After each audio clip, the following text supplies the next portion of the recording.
President Biden just announced that he's going to be paying off up to $20,000 worth of your student loans, assuming you still have student loans, because if you already paid off your student loans, well, you don't get anything. Let me just read you his tweet. He said, "In keeping with my campaign promise, my administration is announcing a plan to give working and middle-class families breathing room as they prepare to resume federal student loan payments in January 2023. But while this student loan forgiveness does not apply to everyone is going to be affected by this student loan payoff." I'll explain what that means, because in this video, I'm going to go over three things. First, I'm going to go over what this executive order does, how he's going to be paying it off, who's going to be benefiting. Second, I'm going to be going over the cost of this order, the cost of the whole program. And third, I'm going to be going over how it affects you, even if you never went to college. So you want to make sure you watch this video until the end. And if you start with number one, talking about this program, the first people who are benefited is if you went to college,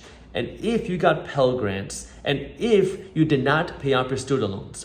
If you meet these three criteria and you make less than $125,000 as an individual, or you're married and you make less than $250,000, then you qualify for a $20,000 payoff of your student loans.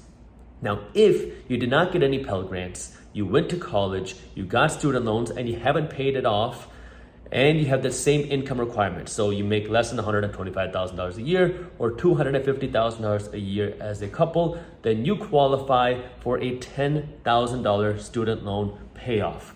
Now, the thing that you also want to understand about this is if you have student loans and you are above that income threshold, you don't get any free money. But you do get one benefit: you don't have to pay back your student loans until 2023. This forbearance period is going to extend until the end of 2022, December 31st, 2022. So you have 0% interest on your student loans until the end of 2022. A couple other caveats you want to note about this program, because this is kind of unique here, where they included that the amount of money that's forgiven is not taxable income. Because typically, let's just say that somebody pays off $10,000 worth of your loans. Well, typically that would serve as taxable income for you. You'd have to pay taxes on that, but not here because it was included. That is not taxable income. And lastly, it looks like this will be the last time that they extend the student loan payoff, because they have said that this will be the last time that you get this extension of your student loan payments. Now, we covered this whole story in market briefs. I'm going to go over the costs now, but if you want to stay up to date on what's happening in the top finance and business news like this, with things that are happening in inflation, the global economy, stock market, real estate, crypto, it is a completely free resource that I created where every day my team is breaking down what's happening in the top finance and business news. That way you can get an easy breakdown that you can read in 5 minutes or less every morning. I promise you, you're going to love reading market briefs if you haven't already joined. So if you want to join market briefs, it's free, and I'll put the link to how you can do it down in the description below. By the way, if you're wondering why I have this white wall around me, it's because I just moved back into New York City. We just got an Airbnb, so we're still getting settled in, and I wanted to make this video about the student loan payoff because this is such a relevant topic. So that's why the wall is white. That's why we're doing this. I got the views over there, by the way. But let's jump back right into it. So now let's talk about the cost of this, because right now, the current estimate of this bill, this order, is around $300 billion. There's some differing opinions. Some saying it's a little bit more than 300 billion. Some saying it's 300 billion, but around $300 billion. And there's about $1.7 trillion worth of student loans outstanding right now. And the number of people who will be affected is that there are about 43 million students who will get assistance from this new plan. Not students, but graduates or people who took out student loans that will get some sort of benefit from this plan. And about 20 million Americans will have the student loans completely wiped out. Now, of course, you can't please everybody. Like some people, Chuck Schumer was actually upset by this. He was saying that it wasn't enough, that the government should be doing much more. They should be paying off at least $50,000 per person. And on the other hand, you have people that are very upset by this, saying, why is the government paying off the student loans for some people? They're disproportionately benefiting some people over others. For example, as soon as this bill got passed, my cousin texted me. Let me just read you his text. And I'm gonna not say his name, but let me just read you his text. And I'm gonna remove the bad words, and I'm gonna say blank when he used a bad word. Okay, we're gonna keep this G-rated. He said, bro, Biden is going to get rid of $10,000 of student loans for each person. That's some blank. I already paid off my loans. I get nothing back. And this backward blank messaging is going to send students who are in school right now taking out loans the wrong messaging. And then I responded with a very sarcastic personal response. I said, why would you work hard to pay back your student loans? ... What were you thinking being financially smart? And he responds, upset. Yeah, why bother? ? Dude, I lived in a blank hole for 2 years so I could aggressively pay those student loans back. So some people are upset because they're saying, I worked hard to pay off my student loans. I was smart. I made sacrifices. I did all these things so I could pay my student loans back, or so I wouldn't have to take out student loans. And now the government is benefiting people, some of them who made bad financial decisions, and they're getting a handout from the government. Sure, some people probably worked hard. Some people are really in a tough situation where this will benefit them because of their circumstances, but you can't please everybody. And so you can see how some people are upset that it's not enough. Some people are upset that it has happened. But let's talk about the actual costs, because there are 3 different layers of costs to this student loan payoff bill. The first is a morale cost. Are we punishing those people who are financially smart, who are being disciplined with their money, who are working hard to make sacrifices to pay down the debts that they signed up for? Because if you did that, because I know many people who worked very hard, lived very small, that way they could aggressively pay off their student loans, and now you get nothing.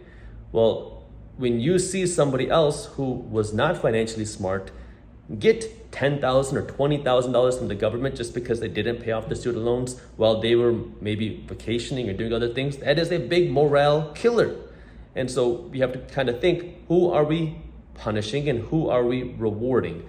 That's the first thing that you want to think about. The second cost has to do with our national debt cost, because the government doesn't have $300 billion to pay this off.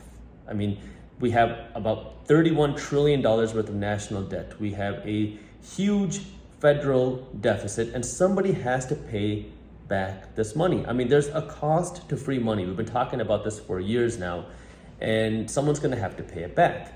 Well, if the government doesn't have it themselves, like they don't have a surplus of cash, then either they're gonna have to raise your taxes, because that's how they generate revenue. Remember, the government doesn't sell anything for a profit. They have to fund everything somehow.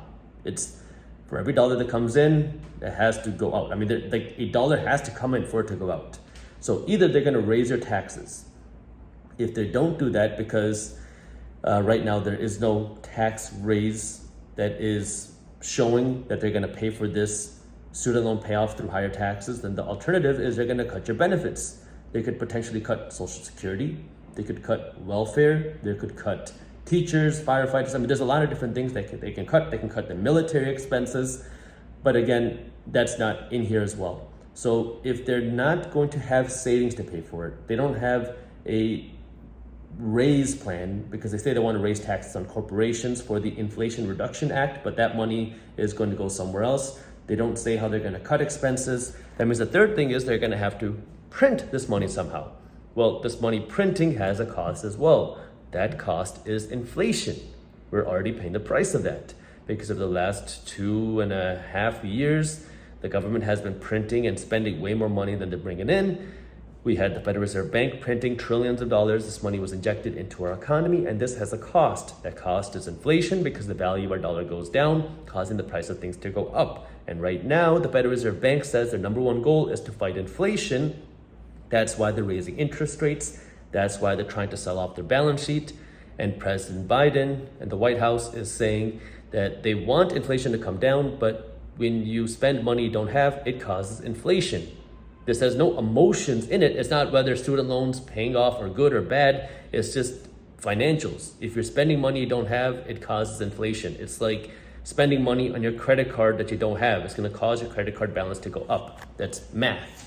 And so this is where just understanding that there is a cost to this, and that cost is inflation, and the person who's going to pay that cost is, well, everybody, because now the value of dollar goes down, causing the price of things to go up. And the third cost is more on the side of colleges, because the worry here, and there's been some prominent Democrats talking about this as well, is what happens now if colleges anticipate future student loan debt payoffs and they factor that into their tuition costs. Because one of the reasons that university tuition is so high right now is because a few decades ago, the government passed a bill where they guaranteed student loans for anyone. Now back then, I believe this is the 70s now, back then, if you wanted to get a student loan, it was difficult. And second, colleges were much cheaper and many people did not have college degrees. And so there was this push to get everybody educated, to get everybody on the same page. And so the government created a program to help everyone get a student loan. Now this sounds good in theory, right? It wasn't with bad intentions. Their intention was to get people educated. But there are some cons associated with that, because as soon as colleges heard this, as soon as they heard that I can charge any price that I want and the government is guaranteed to fund somebody to pay it, colleges got very excited. And they immediately started raising the price of their tuitions. That's one of the reasons why tuition costs are so high, and now college is so much more expensive, and everybody has a college degree. Like, if you have a college degree and you apply for a job, you don't stick out. You're just like everybody else. But now that plan has caused inflation in the tuition industry. Like, colleges charge so much more today. The inflation rate on tuition, I actually should have looked that number up, but I can guarantee you it's significantly higher than the 2 to 3% a year, which is what the government is aiming for with inflation. And so now if colleges start anticipating more free givebacks of student loans, then they might anticipate that and factor that into their tuition prices. And that could be more reason for them to pay it off again, because now if they're saying, well, the government's going to loan any amount of money that we charge, and then we can charge this money, and then because it's so high, the government's going to pay it off, well, you might as well charge more money. It is free money for the universities. And this is where you have to understand the cost of these programs, because sometimes while they might seem like they have good intentions, they end up hurting the people that they were designed to benefit. This has happened many times throughout history. Student loans is one very prominent example of this. And this is where just being aware of what's happening and being financially educated, because this is much more reason for you to be financially educated. Because look, even if you paid off your student loans, it sucks, right? You don't get anything. But this is the reality. Like, my wife, she had student loans. We don't get anything because our income is too high. We're gonna pay it off. I mean, it is what it is, right? Like, you can complain about it, cry about it, but the best thing is, instead of crying about it, get financially educated, take care of yourself, that we don't have to rely on the government. You don't have to worry about what the government does. And if they're giving money to other people, oh well, right? Just take care of yourself, be financially educated, and don't rely on an entity like the government to take care of you. And of course, if you want to stay up to date on things that are happening like this, you can join Market Briefs. It is a free tool that I created. I'll put the link for you down in the description below. If you enjoyed this video and you want to see why we might be entering a once-in-a-lifetime opportunity to build wealth and what you can do to capitalize on it, I already made a video covering it, and you can watch it by clicking that button right over there. Thank you for watching, and as always, keep hustling. When the 2020 pandemic happened, that was when the stock market and cryptocurrency was the biggest opportunity. Next time,